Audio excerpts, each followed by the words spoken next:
നമ്മുടെ യൂട്യൂബ് ചാനലിലേക്ക് സ്വാഗതം. ഇന്നിപ്പോൾ പറയാൻ പോകുന്നത് ഒരു പ്രധാനപ്പെട്ട സ്റ്റോക്ക്. ഇപ്പോൾ കഴിഞ്ഞ ദിവസം RVNL പറ്റിയും അതുപോലത്തെ കാര്യങ്ങളും വരുന്നു. ഇന്നത്തെ നിഫ്റ്റിയുടെ പോയിന്റ് നോക്കിക്കേ, 184-86 പോയിന്റ് ഉയർന്നു ഇന്ന് നിഫ്റ്റി തന്നെ. അതുപോലെ നോക്കിക്കേ, സെൻസസ് 622. ഓക്കെ, ഇപ്പം നിഫ്റ്റി ബാങ്കോ 8 പോയിന്റ് സംതിങ് ഉയർന്നുള്ളൂ. ഇന്ന് വളരെ കാര്യമായിട്ടുള്ളൊരു പ്രകടനം നിഫ്റ്റി ബാങ്ക് കാഴ്ചവെച്ചിട്ടില്ല. അതുപോലെ തന്നെ RVNL ആണെങ്കിൽ ഇന്ന് 82 പോയിന്റ്, അതായത് 1.29%. അതായത് പോയിന്റ് വൈസ് പറയുവാണെങ്കിൽ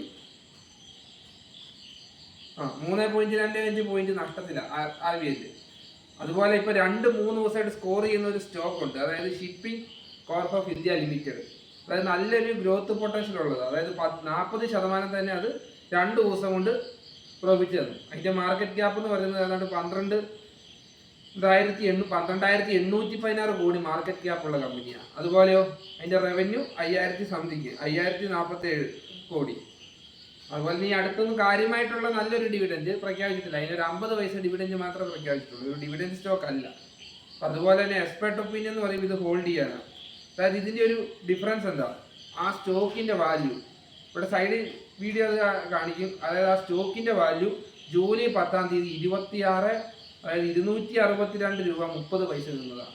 ഇപ്പൊ അതിന്റെ സ്റ്റോക്കിന്റെ വാല്യൂ 345.65. അതായത് അതിന്റെ ഇൻക്രീസ് എന്ന് പറയുമ്പോൾ നോക്കി 260 കൂട്ടാം. 260 കൂട്ടിയാൽ തന്നെ ഒരു 80 രൂപ, അതായത് 80 പോയിന്റ് ആണ് ഏതാണ്ട് ഒറ്റ ദിവസം കൊണ്ടത് ഇൻക്രീസ് ചെയ്ത്. ഇന്നലെ 10-ാം തീയതി ഇന്ന് എത്രാം തീയതിയാ, 12-ാം തീയതി.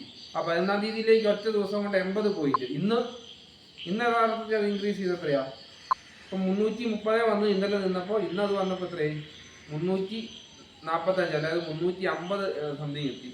അതായത് ഇന്ന് തന്നെ അത് എന്ത് ചെയ്തു, 20 പോയിന്റ്. കഴിഞ്ഞ ദിവസം 80, 20. അപ്പോൾ 2 ദിവസം ഹോൾഡ് ചെയ്തതിന് എത്ര പോയിന്റ് കിട്ടി, 100 പോയിന്റ്.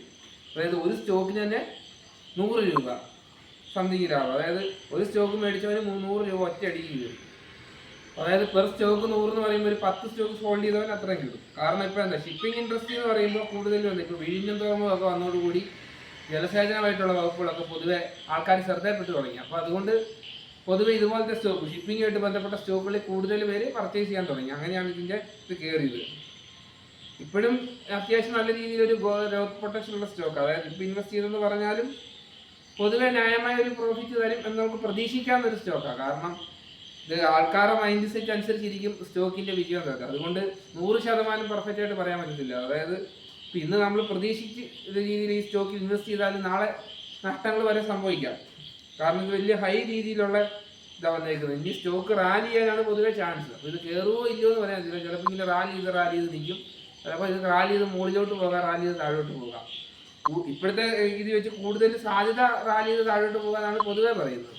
ഇത് ഹോൾഡ് ചെയ്യുന്നവരെ സംബന്ധിച്ചിടത്തോളം ഒരു ന്യായമായ പ്രോഫിറ്റ് ഉണ്ടാക്കുമെന്നാണ് പ്രതീക്ഷിക്കുന്നത്, എക്സ്പേർട്ട് അനാലിസിസിൽ പറയുന്നത്. അതായത് എക്സ്പേർട്ട് ഒപ്പീനിയൻ ഒരിക്കലും ഇത് മേടിക്കുന്നതിനെയോ വിൽക്കുന്നതിനെയോ പ്രോത്സാഹിപ്പിക്കുന്നത്, ഇത് ഹോൾഡ് ചെയ്യുന്നതിനെയാണ് അവർ പ്രോത്സാഹിപ്പിക്കുന്നത്. അതായത് ഇത് ഹോൾഡ് ചെയ്ത് കഴിഞ്ഞാൽ ലാഭം ഉണ്ടാക്കാം. അത്യാവശ്യം നല്ല ഫണ്ടമെന്റൽസ് ഉള്ള കമ്പനി ആയതുകൊണ്ട് ഒരു ലോങ് ടൈമിലേക്ക് ഇതൊരു പ്രോഫിറ്റ് ആയിരിക്കും. പിന്നെ വേണമെങ്കിൽ ചെറിയ രീതിയിൽ റിസ്ക് എടുക്കാൻ താല്പര്യമുള്ളവർ ഈ സ്റ്റോക്കിൽ ഇൻവെസ്റ്റ് ചെയ്യാം. Okay, good bye.